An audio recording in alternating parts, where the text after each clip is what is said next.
নমস্কাৰ অতি কৈছে দেহৰ মুগাৰে মহুৰা ঐ তাতো কৈছে দেহৰ বাকু ঐ তাতো কৈছে দেহৰ বহাগৰ বিহুতি ঐ নাপাতি কেনে কৈ থাকো হয় বহাগ বিহু তেৰেই সমাগত গতিকে সকলোলৈকে ৰঙালী বিহুৰ অৰ্থাৎ বহাগ বিহুৰ হিয়ামৰা শুভেচ্ছা জ্ঞাপন কৰিছোঁ আজি আমি বহাগ বিহু সম্পৰ্কীয় এটি ভিডিঅ' লৈ আহিছোঁ আজি আমি আলোচনা কৰিম সাত বিহুৰ বিষয়ে আপুনি নিশ্চয় জানে যে সাত বিহু আমি বহাগ বিহু পালন কৰোঁ চ'তৰ আৰু বহাগৰ সংক্ৰান্তিৰ দিনৰ পৰা আৰম্ভ কৰি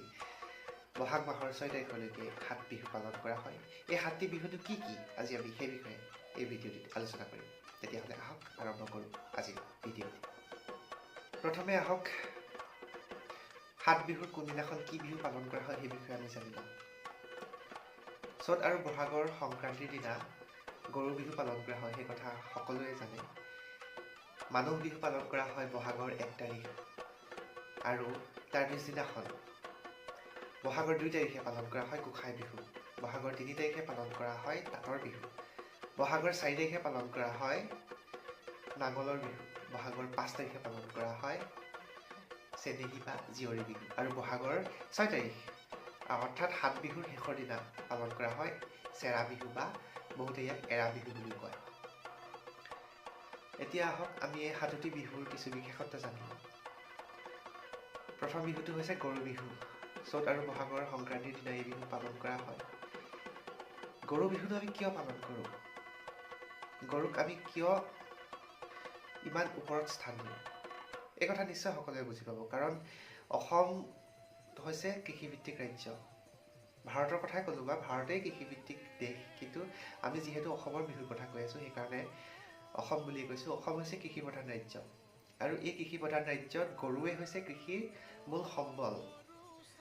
ট্ৰেক্টৰ পাৱাৰ টিলাৰ এইবোৰ এতিয়াহে ওলাইছে কিন্তু অতীজৰে পৰা মানুহে গৰুক লৈয়ে খেতি কৰি আহিছে গৰুৱে হাল বায় আৰু গৰু নহ'লে যাৰ ঘৰত গৰু নাই তাৰ ঘৰত খেতিও নহয় গতিকে আমাৰ অসমীয়া জনসমাজত গৰুক উচ্চ স্থান দিয়া হয় আৰু সেইকাৰণে যিহেতু বহাগ বিহুটো কৃষিভিত্তিক উৎসৱ কৃষিৰ লগত জড়িত সেয়েহে আমি প্ৰথম দিনাখন গৰু বিহু পালন কৰোঁ সেইদিনাখন কি হয় গৰুক গা ধুওৱা হয় মাহ হালধিৰে গৰুক গা ধুওৱা হয় আৰু লাও বেঙেনা থেকেৰা কেৰেলা হালধি কেতুৰী ইত্যাদিৰে কিছুমান শাক বনোৱা হয় আৰু এই শাকবিলাকৰ পৰা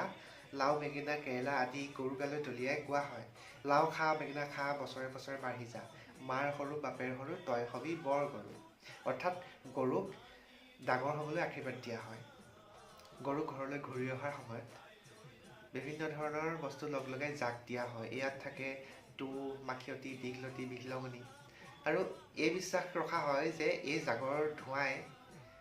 গৰুৰ কাষলৈ মহ দাহ বৰকৈ আহিবলৈ বাধা দিব গতিকে এনেদৰে গৰু বিহু পালন কৰা হয় ইয়াৰ পিছদিনাখন অৰ্থাৎ বহাগৰ 1 তাৰিখে মানুহ বিহু পালন কৰা হয় নামনি অসমত আকৌ এই দিনটোক বৰদুমাহী বুলি কোৱা হয়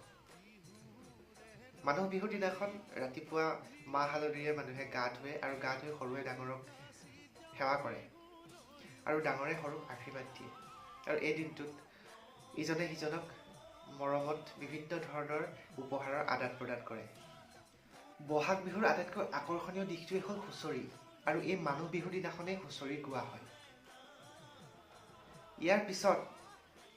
বহাগৰ 2 তাৰিখে পালন কৰা হয় গোঁসাই বিহু এই গোঁসাই বিহুত ৰাজহুৱা নামঘৰত নাম প্ৰসংগ কৰা হয় আৰু তাৰ পিছদিনাখন অৰ্থাৎ বহাগৰ 3 তাৰিখে পালন কৰা হয় তাঁতৰ বিহু তাত অসমীয়াৰ অতি গুৰুত্বপূৰ্ণ সম্পদ অসমীয়া শিপিনীয়ে তাঁতত বিভিন্ন ধৰণৰ কাপোৰ লগায় আমাৰ অসমীয়াৰ আটাইতকৈ চেনেহৰ সম্পদ গামোচা এই তাঁতশালতেই বোৱা হয় আৰু এই তাঁতশালক গুৰুত্ব প্ৰদান কৰি বহাগ বিহু 3 তাৰিখে পালন কৰা হয় তাঁতৰ বিহু গতিকে অসমীয়াৰ আটাইতকৈ গুৰুত্বপূৰ্ণ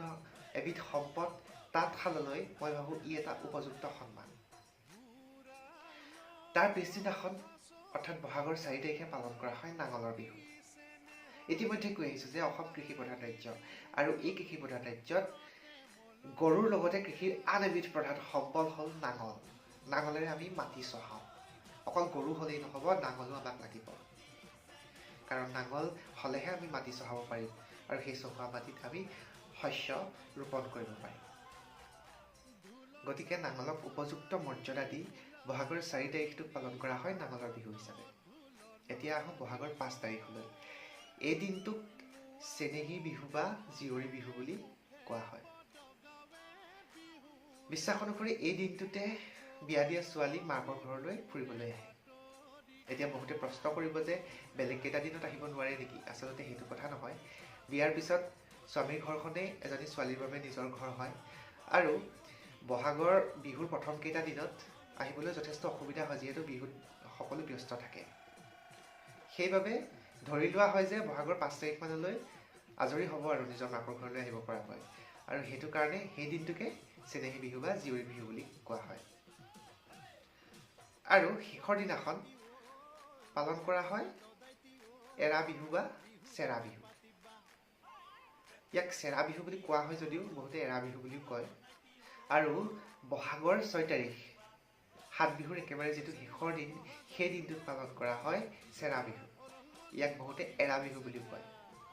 এই দিনটোত অসমীয়া মানুহে পঁইতা ভাত আৰু দৈ গাখীৰ খোৱাৰ নিয়ম আছে। আৰু বিচনীৰে বিচি বিচি এইদৰে গায়: নতুন কাপোৰ পুৰণা কাপোৰে দিন যাওক, ন ভাতে পুৰণি ভাতে জিন যাওক। বিচি বিচি এইদৰে গালে হেনো গোটেই বছৰটোলৈ দেহাটো জোৰ পৰি থাকে বুলি মানুহে বিশ্বাস কৰে। গতিকে 7 বিহু এয়াই। চ'ত আৰু বহাগৰ সংক্ৰান্তিৰ দিনাৰে পৰা বহাগৰ 6 তাৰিখলৈ যি 7 বিহু পালন কৰা হয় সেই সম্পৰ্কে এই ভিডিঅ'টিত চমু আভাস দিলোঁ। আশা কৰোঁ ভিডিঅ'টি নিশ্চয় ভাল পাইছে। যদি ভাল পাইছে লাইক, শ্বেয়াৰ আৰু কমেণ্ট কৰিব। আৰু যদি এতিয়াও চেনেলটো ছাবস্ক্ৰাইব কৰা নাই তেতিয়াহ'লে ছাবস্ক্ৰাইব কৰি ল'ব, কিয়নো এনেকুৱা বহুতো নতুন নতুন কথা লৈ আমি নিতৌ আহি থাকিম।